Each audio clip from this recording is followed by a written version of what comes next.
Hey guys, Elizabeth Pierce Tanev here with KW Metro Center. I have been talking to a lot of people about this market and especially with reference to buyers. It's a pretty competitive market.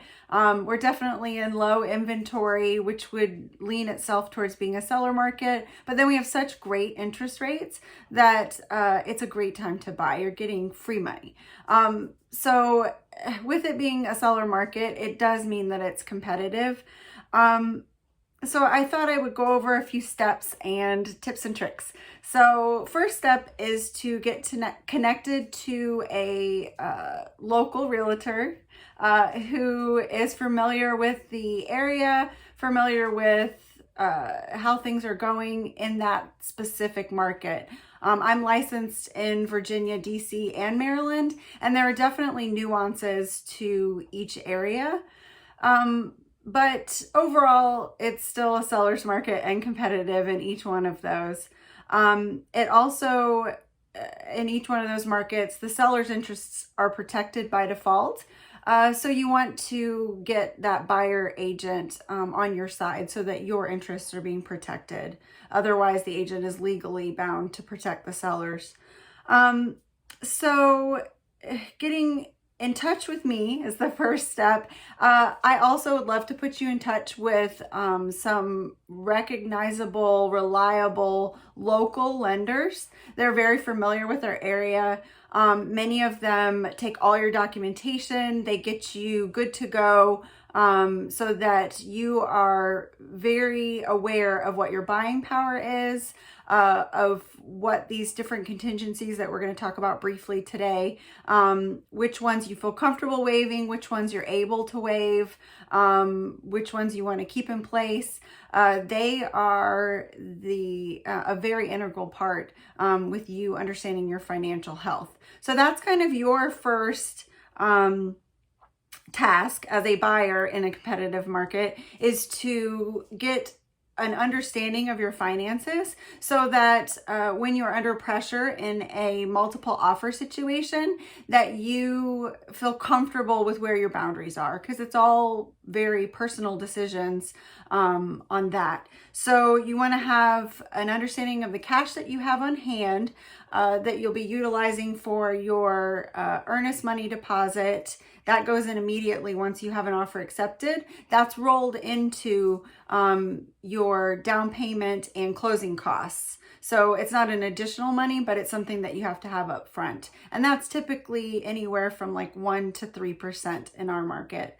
And a loan officer will also be a great resource to help you figure out creative ways that you can increase your buying power, essentially through gifts, or maybe utilizing some strategy with some retirement funds that you hadn't considered that you can liquidate and then replenish with little or no penalty. So they're a great resource. They're very important when you go to submit an offer. Having a great local lender that listing agents respect and know will get the deal done goes a long way to helping improve your chances that you will get your offer accepted. So some of the other ways that you can be competitive that I'm happy to help you with are structuring your offer in a way that is appealing to the listing agent and to the sellers ultimately. So each seller is going to have their own considerations, but price is always going to be a factor. Sellers are always going to want to get the best price they can. We use escalation clauses here where you essentially promise that you will beat the next best offer by an incremental amount that you choose, up to a top amount that you choose. But ways other than just giving more money, there are a lot of ways to be competitive and to improve your chances of winning that offer. One of them is to have a relational agent on your side, which is one of my strong suits. I have been both a buyer's agent and a listing agent, and it really is important to have someone who is good at asking the right questions of the seller's agent, the listing agent, to understand what is really motivating the sellers. And that helps give you insight as to how you should structure your offer.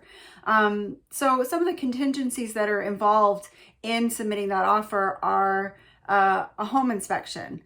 A lot of people are waiving all of their different contingencies in this market. And if they are completely understanding the implications, the potential implications of that, then that's a great way to get your offer through.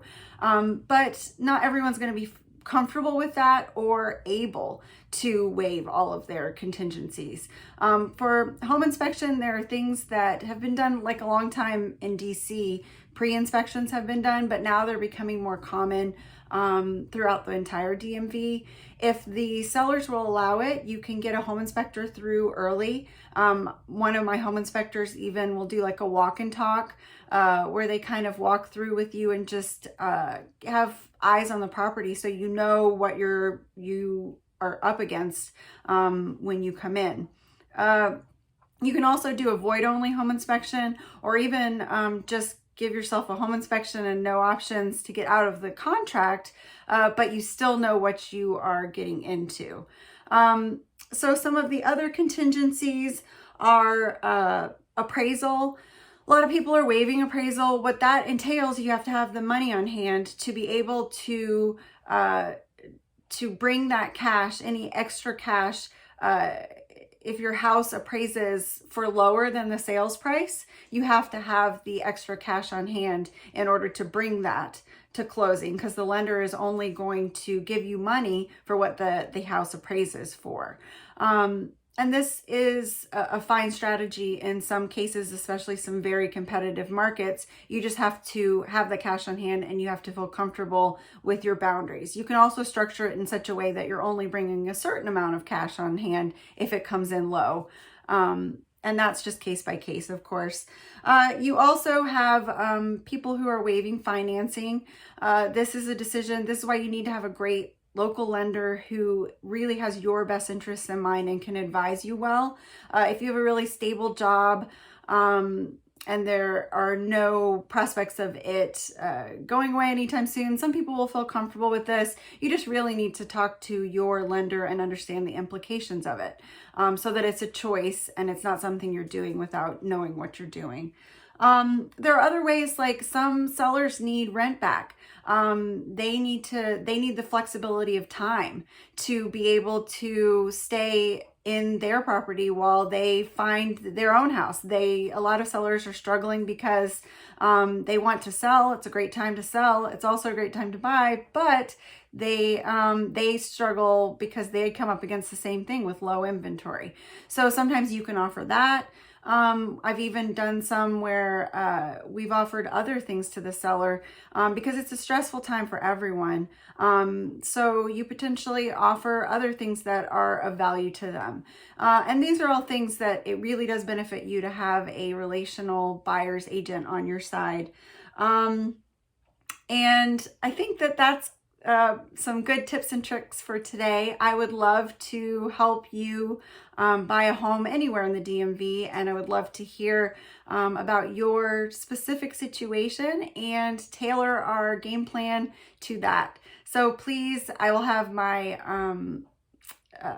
cell phone number and email in this video, and I would love to hear from you. Thanks so much and have a great day.